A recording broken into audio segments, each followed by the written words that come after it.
자, 오늘 읽은 128편 말씀은 하나님이 기뻐하시는 믿음의 가정에 대해서 우리에게 말씀해 주고 있습니다. 그리고 믿음의 가정을 세우기 위해서 우리에게 가장 필요한 근본적인 대전제가 무엇인지를 말씀해 주고 있습니다. 우리 한번 1절과 4절을 보면 똑같은 말씀이 반복됩니다. 1절 읽어봅시다. 시작. 여호와를 경외하며 그의 길을 걷는 자마다 복이 있도다. 4절 읽겠습니다. 여호와를 경외하는 자는 이같이 복을 얻으리로다. 반복되는 말씀이 뭐죠? 여호와를 경외한다. 공통적인 말이에요. 여호와를 경외하는 자는 이같이 복을 얻는다. 하나님을 경외하는 가정은 이같이 복된 가정이다라고 이야기합니다. 우리 가정이 여러분 세상에 무엇이 없어서 행복하지 않는 것이 아닙니다. 하나님을 경외하느냐 경외하지 않느냐. 자, 경외라고 하는 말은요, 하나님을 두려워하며 공경하는 마음이 경외입니다. 정말 하나님을 경외하는 그 신앙, 그 믿음 위에 우리 가정이 딱 세워졌을 때에 우리 가정이 가장 복된 가정이 될 수 있음을 믿으시기를 축복합니다.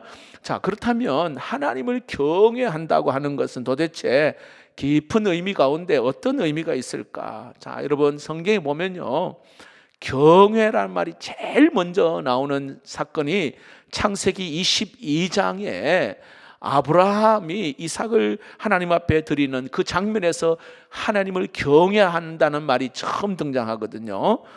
아브라함이 아들 독자 이삭을 모리아산의 번제로 드리라 그렇게 명령하시잖아요. 그 명령에 따라 아브라함이 그렇게 아끼는 아들을 하나님 앞에 드리려고 합니다. 자, 이때 하나님께서 하신 말씀이거든요. 22장 12절 말씀 봅시다. 사자가 이르되 그 아이에게 내 손을 대지 말라. 그에게 아무 일도 하지 말라.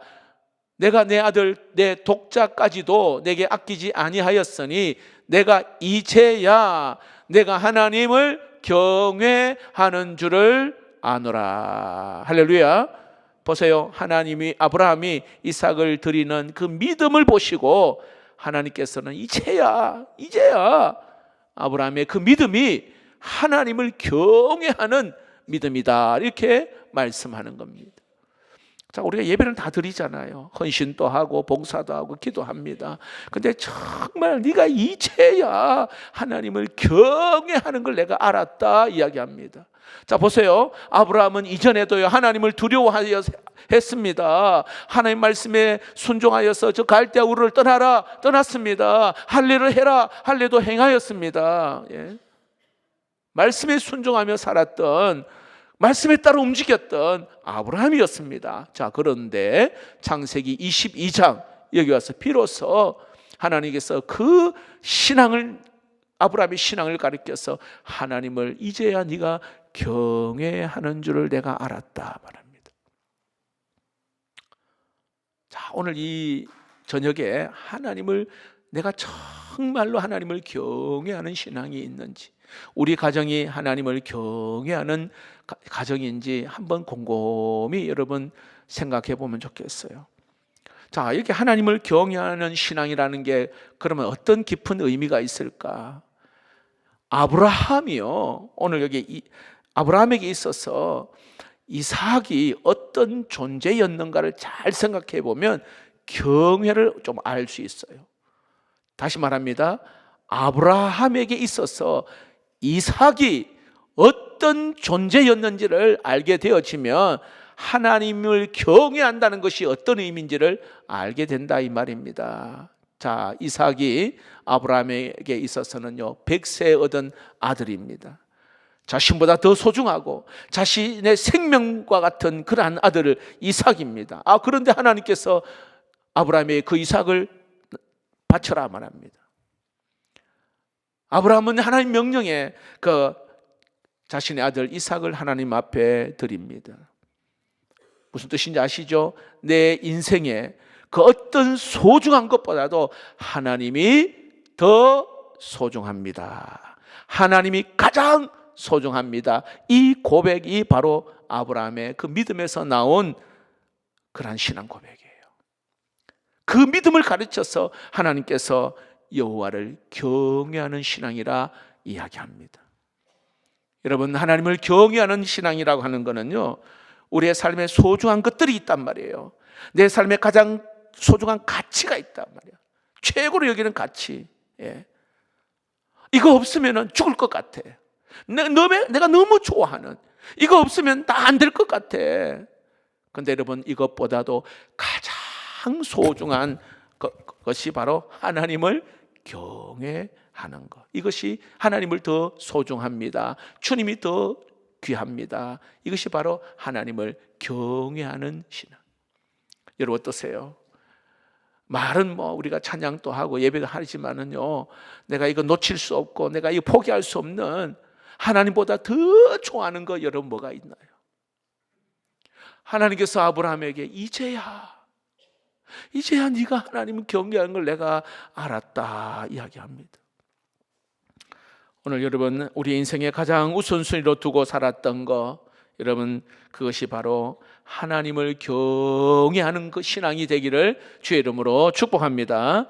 이 자리에 예배하는 우리 모두가 그 경외하는 그 믿음, 그 가정 되기를 주의 이름으로 축복합니다. 자, 우리가 가진 그 무엇보다도 여러분, 하나님이 나에겐 가장 최우선 순위입니다. 이 믿음의 고백입니다. 자, 그렇다면 오늘 이 본문에 여호와를 경외하는 사람에게 하나님이 약속하신 4가지의 축복을 여기에 소개하고 있어요.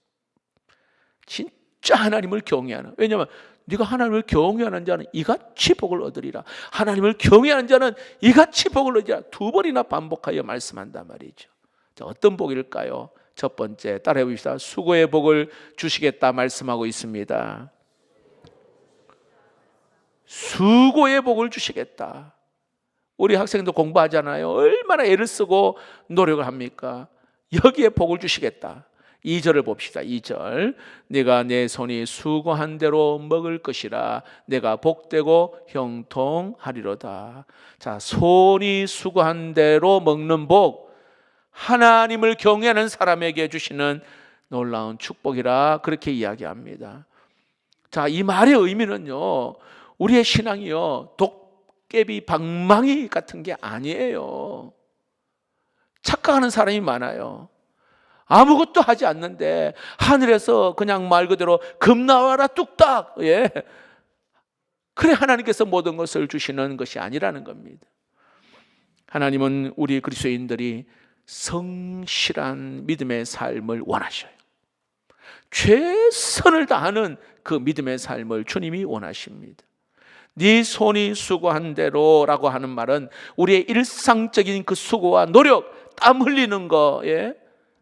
이것이 하나님 앞에서 결코 헛되지 않는다라는 것을 강조하는 거예요. 여러분 열심히 수고하고 땀을 흘리고 노력할 수 있기를 축복합니다. 어떤 사람은 이렇게 말하기도 합니다. 우리가 뭐 수고하고 땀 흘려 애를 쓰는 거, 그래서 거기에 열매를 얻는 거, 이게 무슨 복입니까? 당연한 거 아닙니까? 라고 말할 수 있지 않습니까? 여러분 그렇게 생각하십니까? 어떠세요? 내가 수고하고 애를 쓰고 노력하고 땀 흘리는 거, 이대로 열매를 얻는 거, 이거 당연한 거 아닙니까? 그렇게 생각하십니까, 여러분? 수고하고 애쓰고 노력하여 열매 얻는 거, 여러분 어찌 보면 그냥 정상적으로 일어나는 일 같지만 우리의 삶에 결코 그렇지 않다는 것을 여러분 많이 경험하잖아요, 여러분. 자, 예를 들어 제 친구가 저게 청송에서 사과 농사 하거든요. 1년에 정말 열심히 노력하고 애를 써 땀 흘려가지고요. 여러분 그 농사하는 분들이 있잖아요. 다 이렇게 농사를 딱 지었는데 막 어느 순간인가 태풍이 막 몰아쳐서 사과 다 떨어져 버렸어요. 농사한 것이 그냥 다 날아가 버립니다. 1년 수고한 거 헛수고로 끝나는 거예요.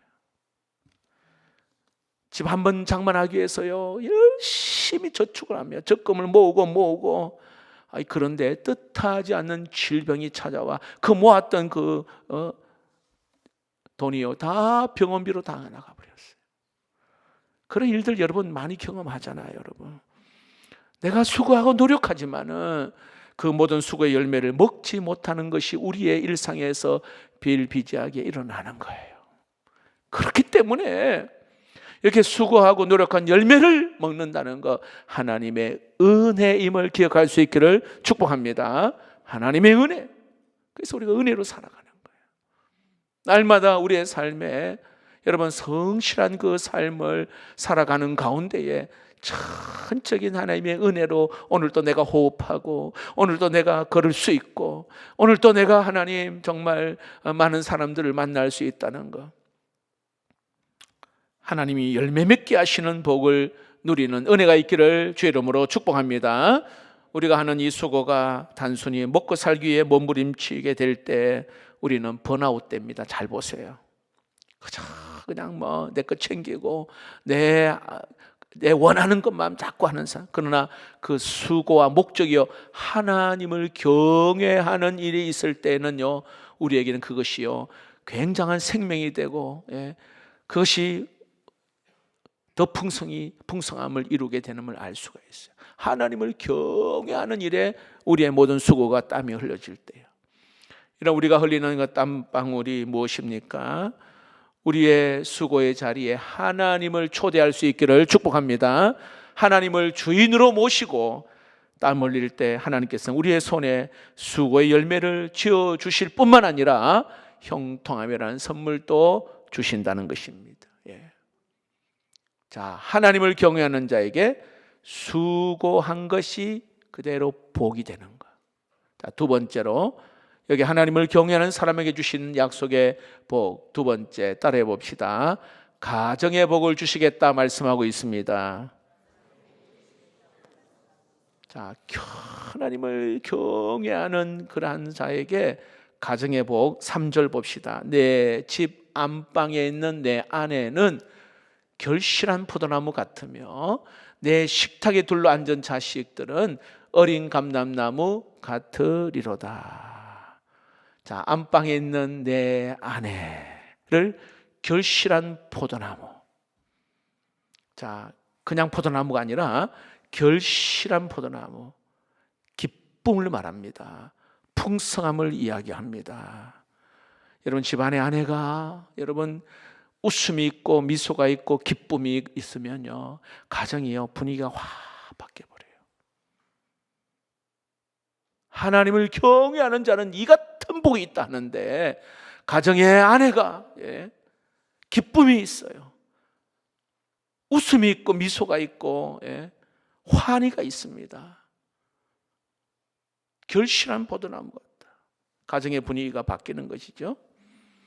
오늘 이게 또 뭐냐면은, 여기에 아내라고 하는 것은 여러분 그 포도나무에서 풍기는 그 따뜻한 그 생명력, 그 아내의 그 풍성함에서 남편이 세워지고, 그리고 자녀들이요 그 위기 속에서도 이기는 법을 그 아내의 그 풍성함에서 그 자식들이요 어떤 시련의 어려움도 이기게 된다 이 말입니다.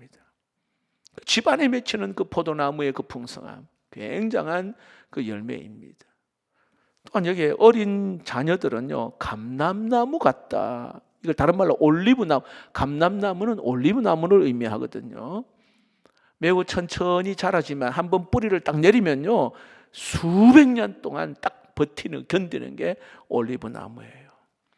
근데 올리브의 그 열매는요 다양하게 필요한 것에 쓰임 받는 게 올리브 열매입니다.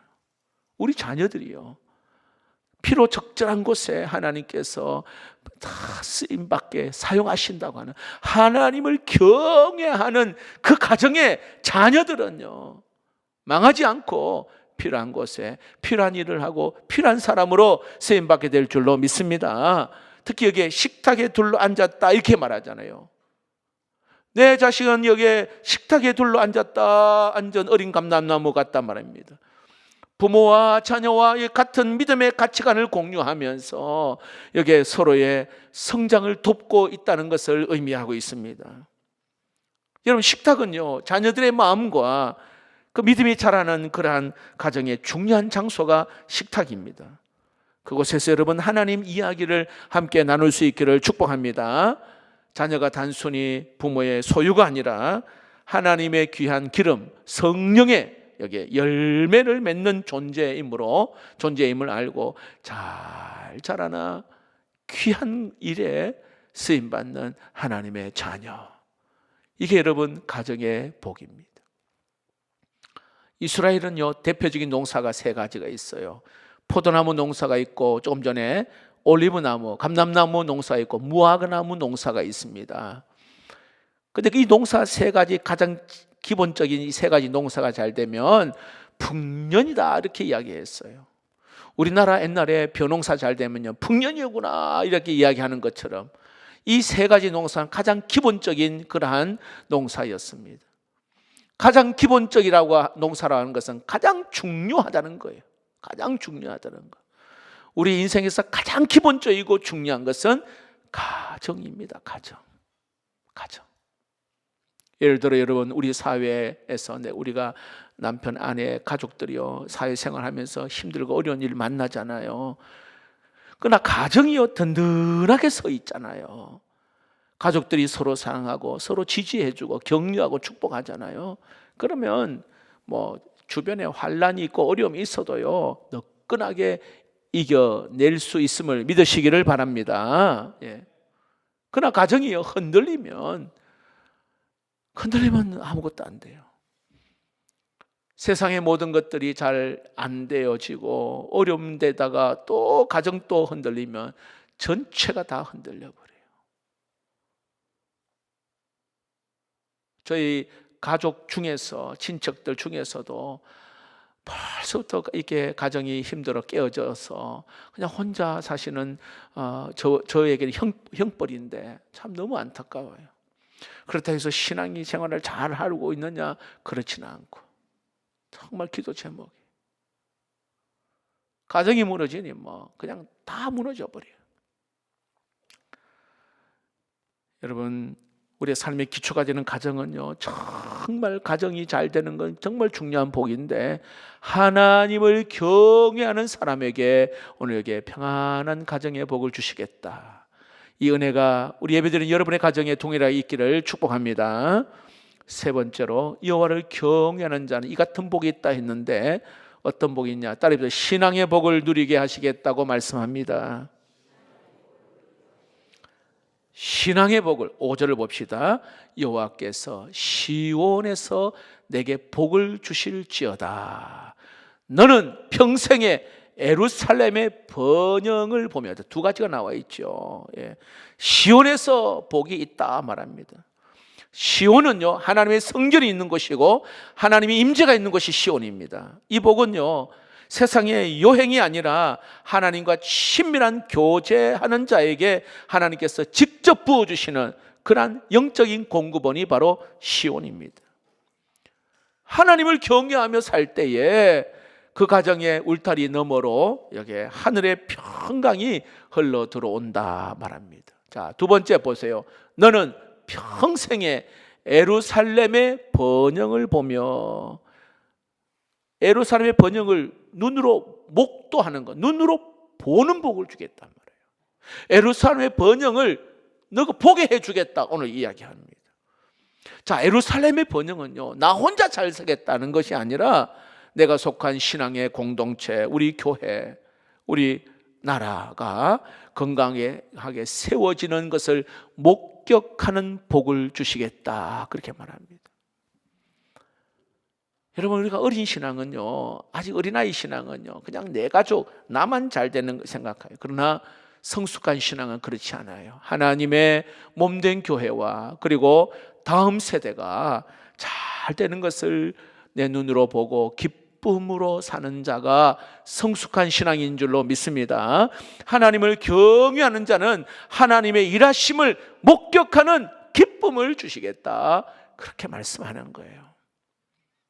어느 교회 평생을 정말 하나님을 경외하며 살았던 권사님이 계시는데, 사실 그분은 세상적인 기준에서 보면은 큰 부를 축적하거나 때로는 화려한 성공을 거둔 분은 아니에요. 그러나 자녀가 그냥 평범하게 그냥 잘 살고 있고 재산도 넉넉하지는 않지만은 그저 베풀고 나눌 정도로 그렇게 사시는 분입니다. 근데 그분은요, 평생에 조금 전에 이야기한 대로 예루살렘의 번영을 보는 복을 권사님이 얻게 된 것입니다. 이 권사님은요, 매일 우리 새벽에 깨우러 기도하시는 권사님들 계시잖아요. 늘 새벽마다 교회를 위하여 기도합니다. 그리고 주일학교 학생들을 위하여서 기도하고요, 청년들을 위해서 기도하는 그러한 권사님이 있어요. 자신의 가정을 넘어서서 주일학교 아이들 그리고 청년들을 위해서, 그들이 참 자라는 모습을 보면서 신앙이 성숙한 모습을 보면서 큰 기쁨을 얻게 되는 그러한 권사님, 그게 기쁘대요. 기뻐요. 오늘 예루살렘의 번영을 보며 이렇게 말합니다. 여호와를 경외하는 자는 이것을 보게 된다 말합니다. 다시 말합니다. 세상의 복으로 만족하는 것이 아니라 세상의 것으로 결코 채워지지 않는 그 빈자리, 바로 하나님으로 충만하게 채워지는 것. 어거스틴은요, 이런 이야기를 했어요. 우리는 당신을 향해서 살도록 창조하셨으므로 우리의 마음이 당신 안에서 쉬기까지 안식할 수 없나이다. 하나님의 은혜와 사랑이 우리 안에 채워질 때에 그때서야 비로소 우리 안에 기쁨과 만족이 있다 말합니다. 여러분, 하나님을 경외하는 믿음을 가지고 살아가는 자들에게 놀라운 이 신앙의 복을 허락해 주실 줄로 믿습니다. 우리 가정이 잘 되는 것을 넘어서서 여기 말합니다, 우리 교회와 이 나라의 영적인 그러한 회복이 우리 다음 세대가 하나님을 경외하는 세대가 되기를 소망합니다. 또 내 인생의 성공과 또 이걸 넘어서서 여러분, 하나님께서 이 시대에 어떻게 일하고 계시는지를 내가 눈으로 보는, 목도하는 그러한 은혜를 달라고 기도할 수 있기를 바랍니다. 자, 마지막으로 하나님을 경외하는 자는 이 같은 복이 있다 말씀하시는데, 따라해 봅시다. 미래의 복을 주시겠다고 말씀합니다. 자, 미래의 복 6절 말씀을 볼까요? 내 자식의 자식을 볼지어다 이스라엘에게 평강이 있을지로다. 자, 보세요. 내 자식의 자식을 볼 것이다. 단순히 오래 사는 것을 의미하지 않습니다. 이거는 그 당대에서 멈추는 믿음이 아니라 자녀를 거쳐 손주 세대까지 이르기까지 하나님을 경외하는 그러한 형통을 이루어지게 된다는 것을 말씀하고 있습니다. 하나님을 경외하는 그 삶 사는 것, 내 후손들이 하나님을 만나는 가장 확실한 길임을 믿으시기를 축복합니다. 그리고 보니까요, 이스라엘에게 평강이 있을지로다 이렇게 말합니다. 여기 개인의 복이, 그냥 그 가정의 복이 개인에게서만 끝나는 것이 아니라 이스라엘, 내가 속한 공동체, 나라 전체, 여기에 이스라엘, 여기에 하나님의 그 평강, 샬롬의 은혜가 있다 말합니다. 하나님을 경외하는 것. 여러분, 특히 이 가정의 달 계속해서 기도하실 때에, 오늘 올 첫날이잖아요. 하나님을 경외하는 자에게는 이 같은 복을 주시겠다 2번이나 반복합니다. 이 같은 복을 주시겠다. 이건 하나님 말씀이에요, 말씀. 여러분, 수고한 대로 하나님 먹을 것이라. 수고의 복, 굉장히 중요하고도 정말 열매 얻을 수 있는 겁니다. 가정의 복을 주시겠다. 특히 아내 그리고 우리 자녀들 이야기합니다.